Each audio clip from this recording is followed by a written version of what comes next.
तो कार्यक्रम को आगे बढ़ाते हुए आप सब कर्मभूमि के बारे में जानते हैं, लेकिन मैंने ये ठीक समझा, थोड़ा मेरा दायित्व था कि आपको थोड़ा परिचय दे दूं कर्मभूमि के इतिहास का, श्री भैरव दत्त धुलिया जी के इतिहास का। एक छोटा सा पावर पॉइंट प्रेजेंटेशन है, आपके सामने सब लोग रख रहा हूं स्क्रीन।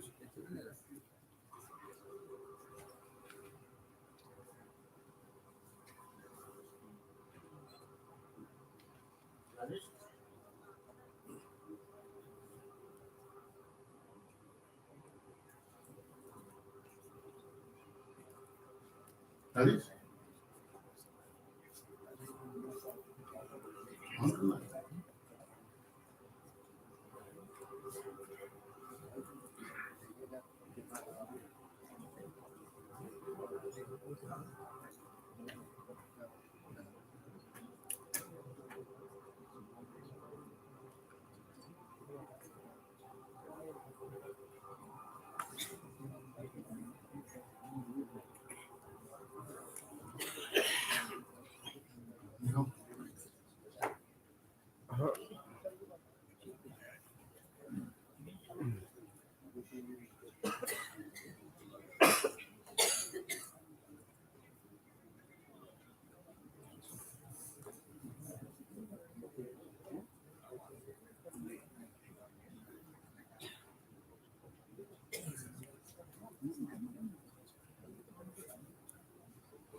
बोलिए ना।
हो रहा है।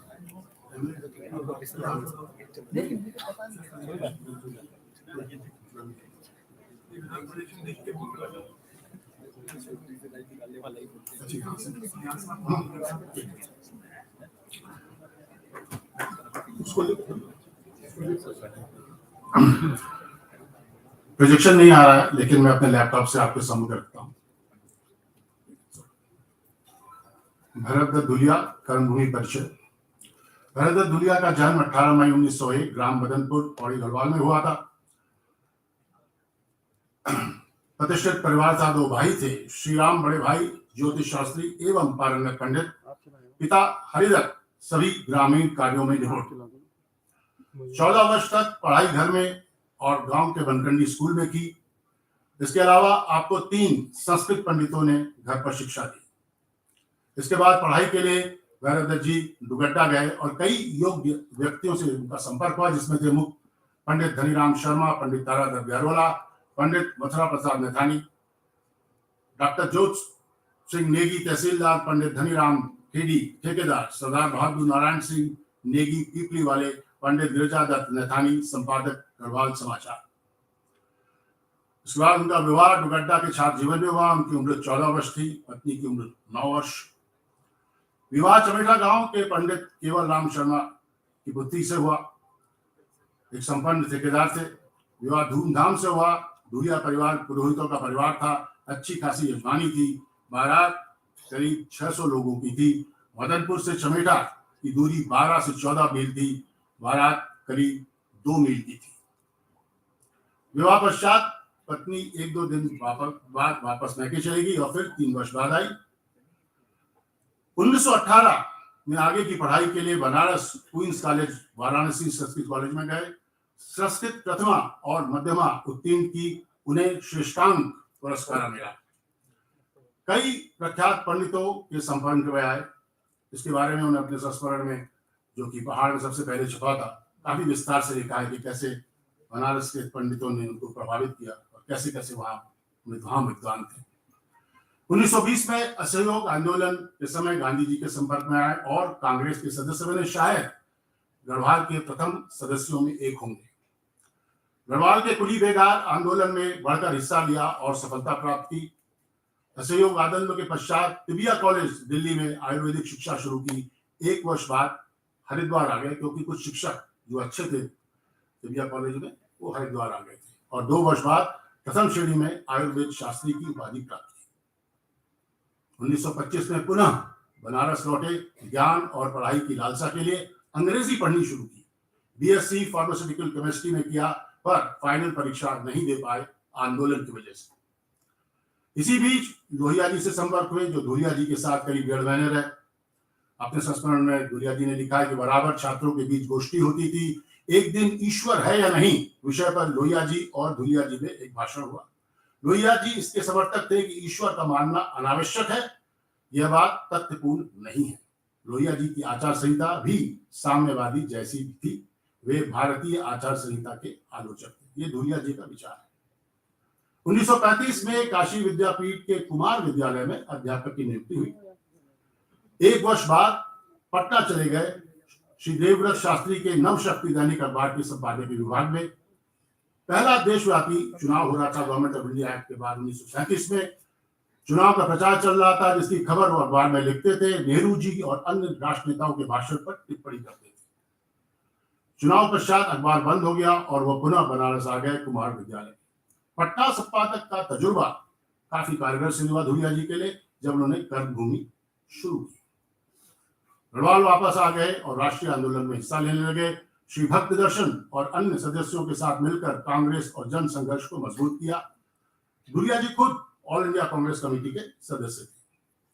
चुनाव के बाद कांग्रेस मंत्रिमंडल बन चुका था। गोविंद बल्लभ पंत उस समय प्रीमियर थे, बन चुके थे। इसी बीच भक्त दर्शन जी के साथ मदनपुर में बैठे ये चर्चा की कि समाज में जागृति और चेतना लाने के लिए एक अखबार निकालना बहुत जरूरी है और विचारों को अवगत करने के लिए अखबार निकालना बहुत जरूरी है। कर्मभूमि की शुरुआत बसंत पंचमी 19 फरवरी 1939 को ही अखबार का विमोचन श्री गोविंद बल्लभ पंत जी ने किया। संपादक में दोनों भक्त दर्शन जी और भैरव जी का नाम आता था। मुख्यतः संपादन का कार्य भैरव जी करते थे। वित्त एवं अन्य प्रबंध भक्त दर्शन जी देखते थे। इस समय के बारे में भक्त दर्शन जी लिखते हैं, हम दोनों ने मिलकर उन दिनों साप्ताहिक कर्मभूमि को समूचे पर्वतीय क्षेत्र का एक प्रमुख साप्ताहिक तथा विचार प्रधान समाचार पत्र बना दिया था। 4 सितंबर 1939 के कर्मभूमि अंक में भैरव जी का संपादकीय में लिखा लेख महायुद्ध और भारत ने अंग्रेजी प्रशासन के कान खड़े कर दिए। लेख में विश्व युद्ध के जिम्मेदार ब्रिटिश साम्राज्य को ठहराया और जनता से आह्वान किया कि वे अंग्रेजी हुकूमत को बाहर निकाल दें। इस लेख के लिए कमिश्नर द्वारा उन्हें चेतावनी मिली। अखबार पर प्रतिबंध और जुर्माने लगे। धुलिया जी का डायरेक्टरों के साथ मतभेद बढ़ता गया और 1939 के अंत में वह दिल्ली तिबिया कॉलेज बतौर प्रोफेसर नियुक्त हो गए। वो केमिस्ट्री पढ़ाते थे तिबिया कॉलेज। भक्त दर्शन जी ने फिर संपादक मंडल का गठन किया, जिससे धुलिया जी भी थे और अन्य लोगों के साथ श्रीदेव सुमन भी शामिल थे। संपादक मंडल में अन्य शामिल सदस्य थे कुंदन सिंह गोसाई, कलम सिंह नेगी, ललिता प्रसाद नथानी एवं नारायण दत्त बहुगुणा। कर्मभूमि में वह लिखते रहे। 15 जनवरी 1940 अंक में भैरव जी ने लेख लिखा, शीर्षक था स्वाधीनता की नई घोषणा, सत्य और अहिंसा की कसौटी। प्रेस इमरजेंसी पावर एक्ट 1940 के अंतर्गत प्रांतीय सरकार ने कर्मभूमि के प्रकाशक और कालेश्वर प्रेस के मैनेजर से 500 रुपए की जमानत जमा करने को कहा। इसके बाद यह फैसला लिया गया कि संपादकीय कॉलम रिक्त रहेगा। 1942 भारत छोड़ो आंदोलन में दिल्ली में छात्रों का नेतृत्व किया, पर्चे छपवाकर और छात्रों द्वारा वितरित कर। दिल्ली में भारत छोड़ो आंदोलन का नेतृत्व अरुणा आसिफ अली कर रही थी और छात्रों का नेतृत्व कॉलेज से कर रहे थे भैरव दत्त धुलिया। इसी दौरान धुलिया जी ने बंबई से एक पुस्तिका छपाई जिससे भारत छोड़ो आंदोलन की रूपरेखा थी और आह्वान किया जनता को अंग्रेजों को भारत से धकेलने का। यह पुस्तिका हनुमान चालीसा के नाम से वितरित हुई। गढ़वाल में श्री योगेश्वर प्रसाद धुलिया जो के भाई थे और केशव चंद्र धुलिया जो के पुत्र थे।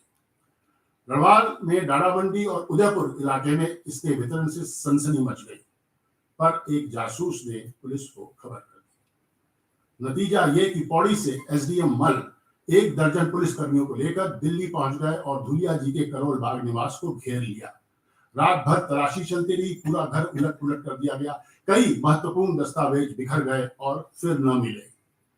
पुलिस हनुमान चालीसा की तलाश में आई थी पर वह नहीं मिली, पर एक पत्र अरुणा आसिफ अली का और कुछ और दस्तावेज के आधार पर मुकदमा कोर्ट द्वार में चला। धुलिया जी को 7 साल की जेल हुई, सरकार का तख्ता पलटने की साजिश के आरोप में। पहले बरेली जेल में रहे और फिर बी ग्रेड का दर्जा मिलने पर मेरठ जेल में रहकर भैरव दत्त ने करीब 2 दर्जन लोगों को गीता पढ़ाई। फरवरी 1945 को जब द्वितीय विश्व युद्ध समाप्त हो गया तो जेल से जल्दी छोड़ दिए गए। छूटने के बाद गढ़वाल लौटे और कर्मभूमि और राष्ट्रीय आंदोलन में जुट गए। आजादी के बाद भक्तदर्शन जी सरकारी नियुक्ति पर चले गए और कर्मभूमि का संपूर्ण कार्य भैरव दत्त जी करने लगे। 1949 के मध्य में आपने स्वतंत्र रूप से कर्मभूमि का कार्य ले लिया, जिसे निष्ठापूर्ण वह 1928 तक चलाते रहे। इस कार्य में उनका हाथ उनके छोटे भाई श्री योगेश्वर प्रसाद और छोटे पुत्र शरद चंद्र परस्पर बांधते रहे। आजादी के उपरांत सरकार की नीतियों से असहमत होकर उन्होंने 1948 में कांग्रेस से इस्तीफा दे दिया। कर्मभूमि निरंतर निर्भीक स्वतंत्र बुद्धिजीवी पत्रकारिता के लिए जाने जाना लगा। पहाड़ में लोग साप्ताहिक कर्मभूमि का इंतजार करते थे।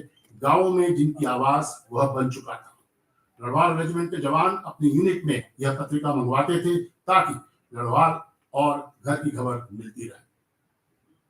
सामाजिक व राजनीतिक समाचार ही नहीं बल्कि अंतर्राष्ट्रीय समाचार, साहित्यिक एवं आध्यात्मिक लेख और रचनाएं कर्मभूमि में बराबर छपती थी। कर्मभूमि ने कई कवियों और लेखकों को प्रोत्साहित किया। उनके संपादकीय हर समय बड़े चाव से पढ़े जाते थे और वह मुश्किलों के बावजूद अपना शोध कार्य नए नए विषयों पर लिखते रहते थे। उनके लिखे संपादकीय एक अमूल्य धरोहर है, एक आईना है हमारे समाज का, एक ऐतिहासिक दस्तावेज है। ये डिजिटल प्लेटफॉर्म पे व्हाट्सएप पे उपलब्ध है। वह एक कर्मयोगी, एक सच्चे सरल निश्चल ज्ञानी पुरुष थे जिससे हर उम्र, हर तबके, हर पार्टी, हर सूबे का व्यक्ति मिलना चाहता था। समय और साधना के साथ संपादक जी कर्मभूमि एवं भैरव दत्त धुलिया एक पर्यायवाची बन गए।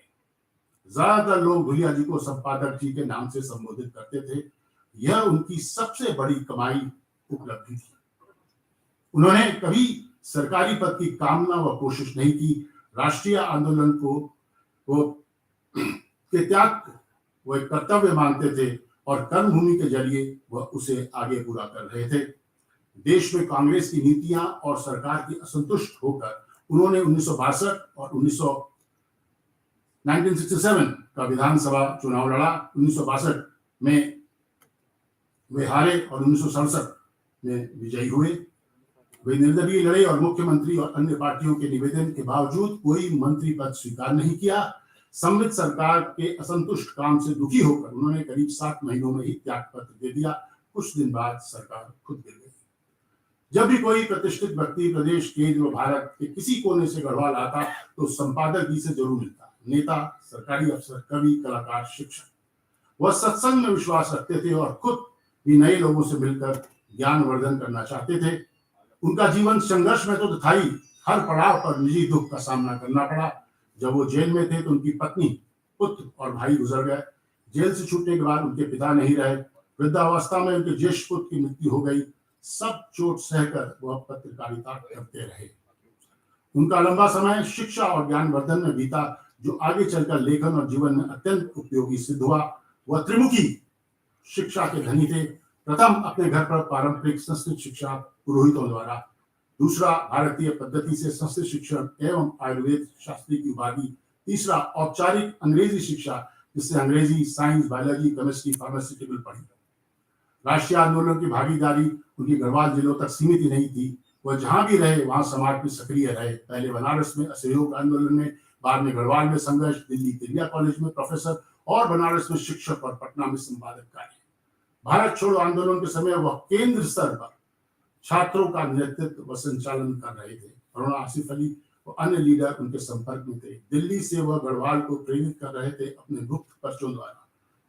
राष्ट्रीय आंदोलन का समय तजुर्बा उनको एक अलग और अनोखा व्यक्तित्व देता है। बाद में उनके लेख पार्लियामेंट में चर्चित होते थे। तिब्बत, चीन और अन्य विषयों पर सब उनकी बात को तवज्जो देते थे। कई सदस्य उनके साथ संघर्ष कर चुके थे। 5 जुलाई 1988 को इस कलम के सिपाही ने इस संसार से विदाई की। धन्यवाद।